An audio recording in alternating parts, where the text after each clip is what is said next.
মার্কিন যুক্তরাষ্ট্রের ইন্টেলিজেন্স সোর্সগুলো, আমেরিকার যে ইন্টেলিজেন্স, তারা একটি তথ্য প্রকাশ করেছে। সেই তথ্যে বলা হয়েছে ডোনাল্ড ট্রাম্প বা তার সরকার যে তথ্য বলেছে যে ইরানকে শেষ করে ফেলা হয়েছে, ইরানের সামরিক খাত ধ্বংস করা হয়েছে, আইআরজিসিকে শেষ করা হয়েছে, নেভি শেষ, তাদের এয়ারফোর্স শেষ, এই তথ্যটা সঠিক নয়। ইরান পূর্বের চেয়েও আরো বেশি স্ট্রং হয়েছে। কে বলছে? মার্কিন ইন্টেলিজেন্স তথ্য। সেটা ফাঁস হয়েছে, সেটা আমি আপনাদের জানাচ্ছি। সেই সোর্সের খবরে বলা হয়েছে যে ইরান পূর্বের চেয়েও আরো বেশি স্ট্রং হয়েছে।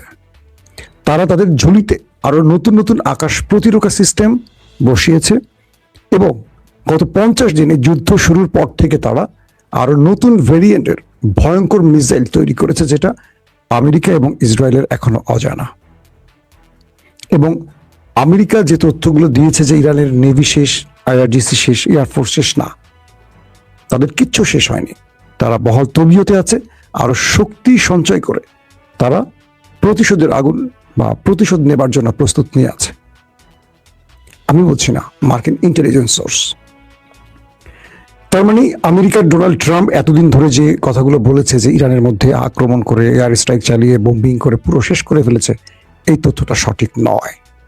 ইরান আগের চেয়েও আরো বেশি স্ট্রং হয়েছে এবং প্রতিশোধের জন্য যা যা করণীয়, অর্থাৎ এই যে যুদ্ধবিরতিটা হয়েছে আমেরিকার সাথে ইরানের, আমেরিকা এই সময়টাতে তাদের প্রচুর কমান্ডো বাহিনী, অস্ত্রশস্ত্র মধ্যপ্রাচ্যে এনেছে, সত্য কথা। এই সময়টাতে ইরান নিজেও আরো মজবুত হয়েছে। কেবল আমেরিকা নিজেকে প্রস্তুত করেছে এরকম নয়, ইরান নিজেকে প্রস্তুত করেছে, কারণ এই মুহূর্তে আক্রমণ চলছে না। ইরান তার প্রস্তুতিমূলক সব কাজগুলো এই সময়টিতে করে নিচ্ছে। মানে এই সিজফায়ার থেকে শুধু আমেরিকা নয়, ইরান ডবল সুবিধা আদায় করেছে। একদিকে হরমুজ প্রণালী আটকে রেখেছে, অন্যদিকে ইসরায়েল আমেরিকার হাতে যে আক্রমণগুলো প্রতিনিয়ত হতো, সেখান থেকে নিজেকে বাঁচিয়ে তার ঝুলিতে নতুন নতুন মিসাইলগুলোকে বসাচ্ছে, বিভিন্ন জায়গা পরিবর্তন করে আক্রমণ ভাগ তৈরি করছে। সবগুলো কাজ ইরান দ্রুত সময়ের মধ্যে করছে, যেটা আমেরিকা পারছে না। কারণ ইরান অল্প সময়ের মধ্যে তার মিসাইল বা ড্রোন তৈরি করতে পারে, কারণ এগুলো কম খরচে তৈরি করে, আমেরিকার মতো ব্যয়বহুল নয়। তারপরের গুরুত্বপূর্ণ খবরটি কি? মার্কিন পররাষ্ট্রমন্ত্রী, সাবেক পররাষ্ট্রমন্ত্রী জন ক্যারি, সবাই তাকে চেনেন, একটি টেলিভিশনে তিনি একটি টক শো করেছেন। সেই টক শোতে তার বক্তব্যটা খুব ভয়ঙ্কর ছিল।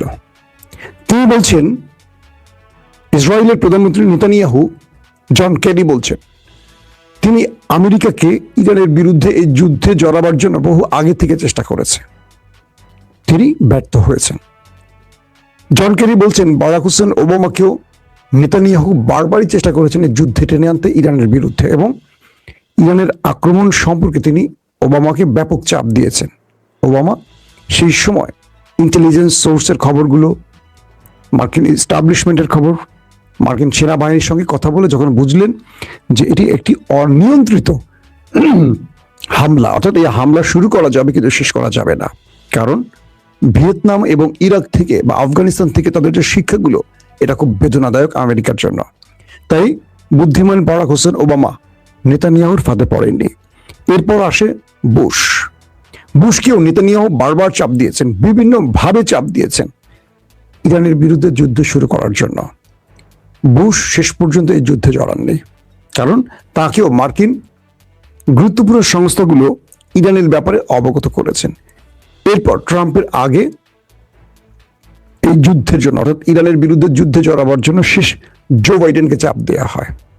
এই তিনজন মার্কিন প্রেসিডেন্ট মিস্টার নেতানিয়াহুকে না বলে দিয়েছিলেন, কারণ ইরান এমন একটি দেশ বা তার ঐতিহ্য, ইতিহাস, তার সকল বিষয়গুলোকে নিয়ে তারা স্টাডি করে বুঝতে পেরেছেন এই যুদ্ধটা তাদের শুরু করা যাবে, শেষ করা যাবে না, এবং এখান থেকে আমেরিকা ব্যাপক ক্ষতিগ্রস্ত হবে।